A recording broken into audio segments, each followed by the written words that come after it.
और अब बात कर लेते हैं धर्म नगरी में गंदे धंधे। संगम क्षेत्र में धार्मिक, आध्यात्मिक और सांस्कृतिक समागम के रूप में माघ मेला इस वक्त चल रहा है। लाखों की संख्या में श्रद्धालु जो हैं वो आस्था की डुबकी लगाने के लिए त्रिवेणी क्षेत्र में पहुंच गए। वहीं कुछ ही किलोमीटर की दूर पर स्थित कीड़गंज मोहल्ले में सेक्स रैकेट चलाने की घटना ने सभी को चौंका दिया, वो भी एक आईएएस अधिकारी के मकान में। इस मकान में किराएदार सेक्स रैकेट चला रहा था।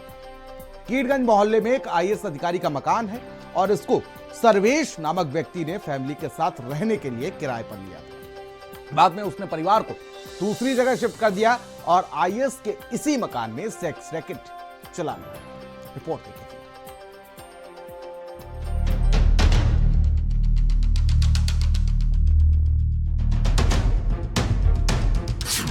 आस्था की डुबकी और अय्याशी का अड्डा। प्रयागराज पर लगा शर्म का धब्बा। संगम की रेत पर पाप के पैरों के निशान। संगम में आस्था और आईएएस के मकान में अय्याशी।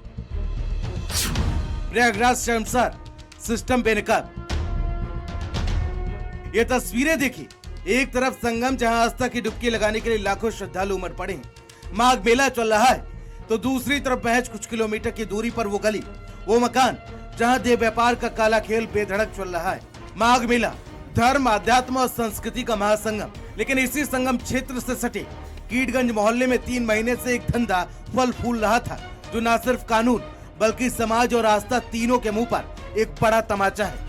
कीड़गंज इलाके के नई बस्ती के एक मकान में सेक्स रैकेट का संचालन होने की सूचना जब पुलिस को मिली थी, तो पता लगा कि जो इस सेक्स रैकेट का मास्टरमाइंड सर्वेश द्विवेदी है, वो तरसुइया इलाके का रहने वाला है।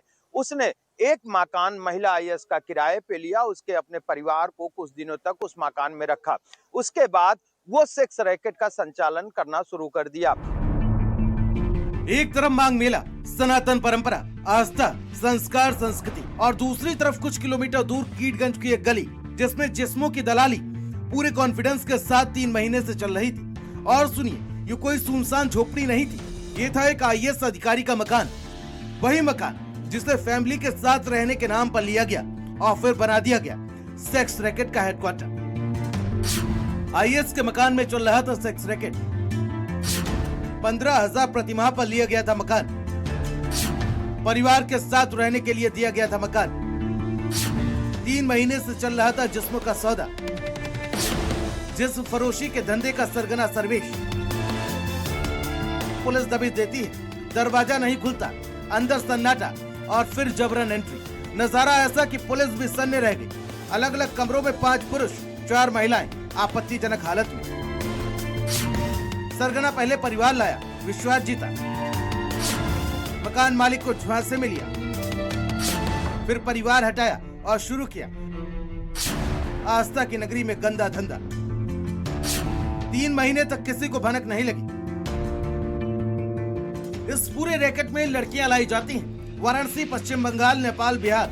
मतलब साफ, ये सिर्फ लोकल अपराध नहीं, ये नेटवर्क है, और नेटवर्क बिना सिस्टम की ढील के कभी नहीं चलता।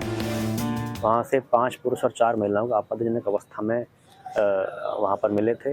इन सभी को हिरासत में ले लिया गया है। 5 पुरुष सभी प्रयागराज के निवासी हैं और 4 महिलाओं में से 2 प्रयागराज की निवासी हैं, एक वाराणसी और एक पश्चिम बंगाल की रहने वाली है। ये सभी से पूछताछ करने पर पता चला कि लगभग 3 महीने से इनका ये कार्य चल रहा था।